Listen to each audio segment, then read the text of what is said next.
आखिर क्या है ये गोल गोल सा दिखने वाला गुंबद जिसको लेकर मीडिया में खबरें बन रही हैं? अचानक से भारत में ये क्यों दिख रहे हैं?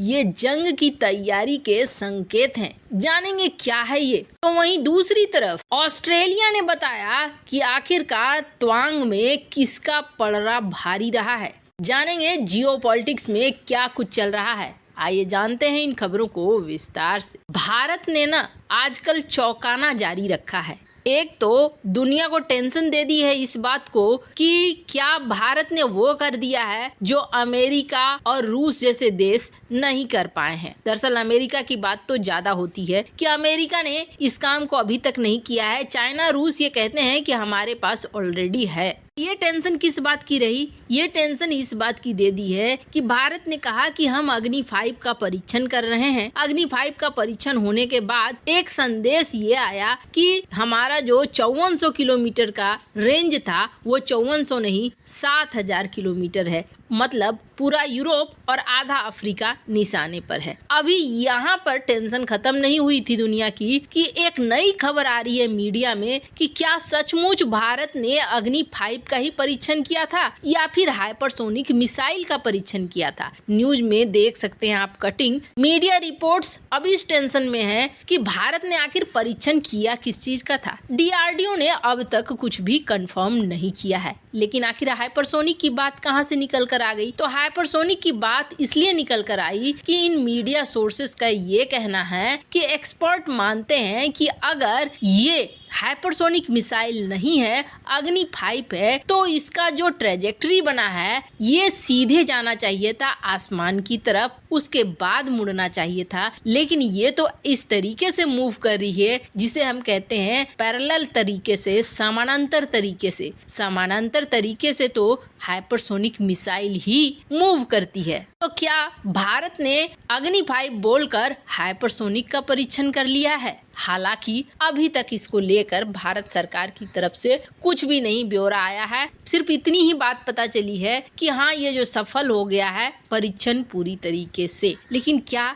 भारत अपनी तैयारियों को मजबूत रख रहा है? अगर युद्ध होता है तो युद्ध के सीन में सबसे पहले कोशिश करेगा चाइना या पाकिस्तान दिल्ली को निशाना बना लिया जाए। जैसे कि आजकल ये वीडियो बहुत ज्यादा सर्कुलेट हो रहा है जिसमें दिल्ली तक इस्लामिक शासन, ये जिन्ना का आइडिया था कि पहले हम पाकिस्तान बनाते हैं, पाकिस्तान के बाद हम धीरे धीरे पहले दिल्ली पे कब्जा करेंगे और भी कई इलाकों पर कब्जा करेंगे और फिर हम कश्मीर को हासिल करेंगे। यानी कि पूरा का पूरा भारत हमारे कब्जे में होगा। पाकिस्तान का एक बैरिस्टर और कई विदेशी मामलों का जानकार बैरिस्टर हामिद बासनी एक इंटरव्यू में बताता है कि आखिर पाकिस्तान को बनाने के पीछे आइडिया क्या था, भारत के साथ पाकिस्तान करना क्या चाहता है। हामिद बासनी का ये क्लिप 1 मिनट 45 सेकंड का है जिसमें ये बताया गया है कि किस तरीके से आईएसआई के पूर्व मुखिया लेफ्टिनेंट जनरल हमीद गुल भी इसमें शामिल था।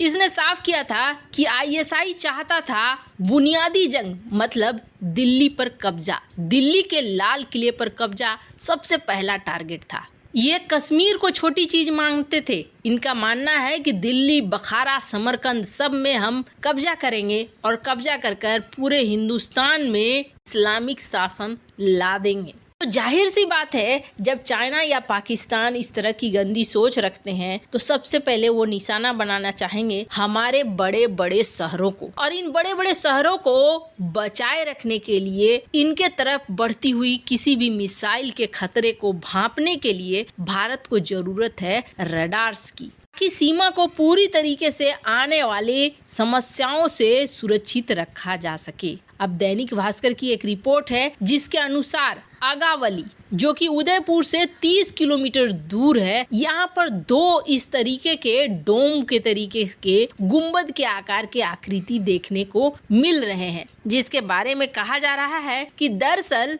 ये दुश्मन देशों के मिसाइल को ट्रैक करने वाले रडार्स हैं।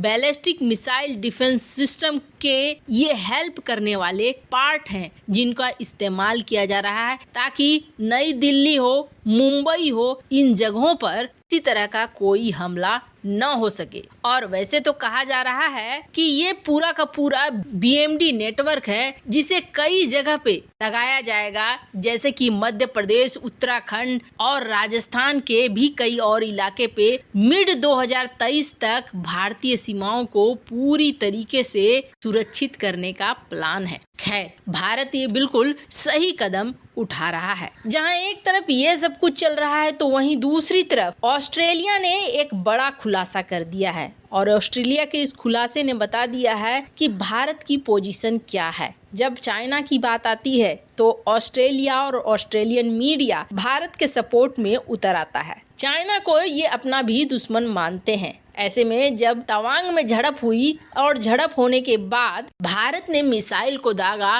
तो ऑस्ट्रेलियन मीडिया में ये बात सर्कुलेट होने लगी कि भारत ने चाइना किलर मिसाइल को दाग दिया है, कि ऑस्ट्रेलियन मीडिया भारत के लिए ये सब कुछ लिख रही है। पर अब ऑस्ट्रेलिया की सैटेलाइट ने कुछ तस्वीरें ऐसी भेजी है जिन तस्वीरों से साफ हो गया है कि तवांग में आखिरकार क्या हुआ और किसकी बढ़त है, किसका पलड़ा भारी है। तवांग में पीट पिटाकर चले गए चीनी सैनिक, ये तो साफ है, लेकिन कहा जाता है कि चाइना ने बहुत बड़ी संख्या में भेजा था और ये जानबूझकर भेजा था क्योंकि तवांग में भारत की जो पोजीशन है वो पोजीशन ऐसी है जिसे चाइना रोक नहीं पा रहा है। हालांकि 1962 की लड़ाई में चाइना ने इस पीक पर कब्जा कर लिया था, लेकिन जब ये वापस पहुंच गए तो ये तवांग सेक्टर भारत के हाथ लगा और तब से चाइना बहुत पछताता है। इस सेक्टर से वापस निकलने के बाद चाइना चाहता है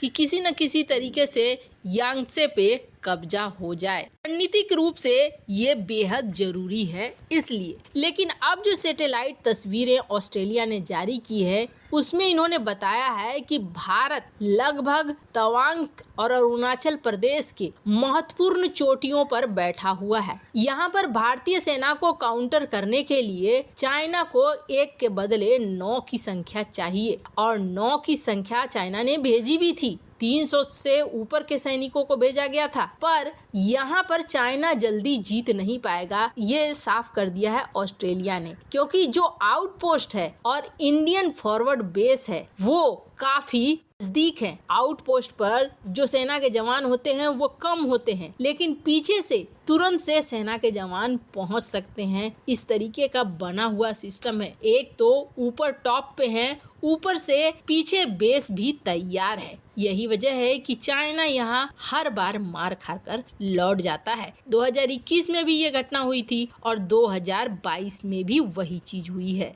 ऑस्ट्रेलियन मीडिया ने ये खुलासा किया है कि यहाँ पर जल्दी चाइना को बढ़त नहीं मिलेगी। वैसे इन सब मामले में आपकी क्या राय है, कमेंट कर जरूर बताएं।